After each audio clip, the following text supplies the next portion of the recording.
किशोर भाई आपका बहुत बहुत धन्यवाद, आपने आशीर्वाद दिया, हमारे साथ जुड़े। किशोर भाई जेवीए इंस्टीट्यूट ऑफ मैनेजमेंट भुवनेश्वर में हमसे मिले और हम लोग वहाँ तो कम बातें हो पाई क्योंकि शायद वहाँ पे पैसे की हवा बहुत तेज चल रही थी। लेकिन अब हम लोग जब थम गए हैं तो हम लोग एक दूसरे से ज़्यादा बातें करते हैं। किशोर भाई अधिकार नाम की माइक्रो क्रेडिट संस्था में काम करते हैं, भुवनेश्वर में रहते हैं और बहुत ही बड़े दिल के व्यक्ति हैं। तो किशोर भाई बहुत बहुत धन्यवाद। किशोर भाई आपके नाम की कहानी जो है कि ढिंचिक ढिंचिक अच्छा, एक मिनट किशोर भाई, मैं पॉज करता हूँ, कहानी सुनाता हूँ।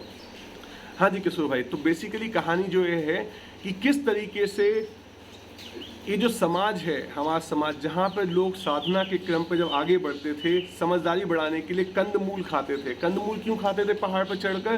क्योंकि वहाँ पर उन कंद मतलब उन मूल जो पेड़ों की जड़ें होती थीं, उनमें किसी और के हाथ नहीं लगे होते थे। हाथ नहीं लगे होने की वजह से किसी व्यक्ति के विचारों से वो भोजन प्रभावित नहीं होता था, तो उससे संस्कार उस भोजन के नहीं बिगड़ते थे और साधु संतों को कुछ संस्कारों की जो हवा है उसको नहीं झेलना पड़ता था, किसी और के संस्कारों को नहीं झेलना पड़ता था। लेकिन आज हम कैसे भोजन करते हैं? कंदमूल तो छोड़ दीजिए, आज की डेट में तो हम पानी भी पैसा दे के पी रहे हैं। तो ये जो पैसा है, जो 50-100 रुपए का नोट जो मेरे हाथ में आता है, इसमें ना जाने कितने लोगों के हाथ लगे। हाथों से समस्या कम है, उसके बाद कोरोना तो हम बच लेंगे, उसको हाइजीन बचा लेंगे, लेकिन कितने लोगों के किस तरीके के भाव उस पैसे से, उस नोट से जुड़े हुए हैं, यह हमें नहीं पता। तो मान लीजिए किसी एक 100 रुपये के पीछे की कहानी जो हमें नहीं पता, उस कहानी में 100 रुपये के चलते किसी ने किसी का सर फोड़ा था, किसी ने किसी को गाली दी थी, या किसी ने किसी को फ़ोन करके ब्लैकमेल किया था, तो वो सब संस्कार उस 100 रुपये के नोट में जुड़े हुए होते हैं, क्योंकि उस 100 रुपये के नोट को देखा गया है। अच्छा है कि हम ऐसे बिना देखे आज का नोट बदल रहे हैं, लेकिन तब भी उस 100 रुपये से कई भाव कहीं ना कहीं जुड़े हुए होंगे, क्योंकि करोड़ों लोगों के बीच से वो 100 रुपये निकला है।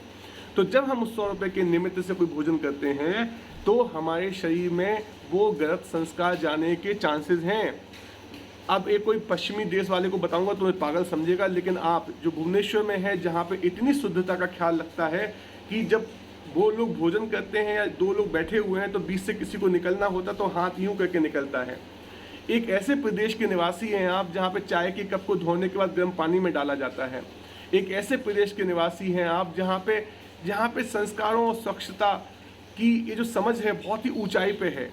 तो उड़ीसा के निवासी होने की वजह से मैंने सोचा मैं आपको एक कहानी सुनाऊं कि आज जब हम अपनी इतनी सूक्ष्म समझ से अपना जीवन यापन समाज चलाते हैं तो आज वो समाज बिगड़ रहा है। वो इसलिए बिगड़ रहा है क्योंकि नोटों के संस्कारों पर हमारा कोई कंट्रोल नहीं है। हमें नहीं बोल रहे कि हम नोट बदल सकते हैं, नोटों का एकदम से सब हटा सकते हैं, लेकिन इतना जरूर कर सकते हैं कि भोजन व्यवस्था को हम नोटों के दायरों से, मतलब पैसों के दायरे से बाहर रखें। भारतवर्ष में एक गांव में पैसे का व्यापार निषेध था। एक गांव के बीच में जहाँ पे खाना भोजन अन्न उत्पादन होता था, आपस में व्यापार नहीं कर सकते थे आप, क्योंकि वो समझ गए थे कि व्यापार की क्षेत्र में यदि भोजन आ गया तो सब बर्बाद हो जाएगा। तो यदि हमें अपने शरीर को बचाना है, अपनी आत्मा को बचाना है, अपने संस्कारों को बचाना है, तो कम से कम भोजन को तो पैसे से दूर रखना है। तो पैसे से भोजन को भगाना है तो पैसे को नचाना है। पैसे के चक्रवात से हमें अपने भोजन को बचाना है तो पैसे को नचाना है। साथियों, संस्कार बचाना है तो पैसे को नचाना है। जुड़े रहिए अपने साथ, सब लोगों को ये बात बताइए कि बचाना है और बढ़ना है तो पैसे को नचाना है। बहुत बहुत धन्यवाद।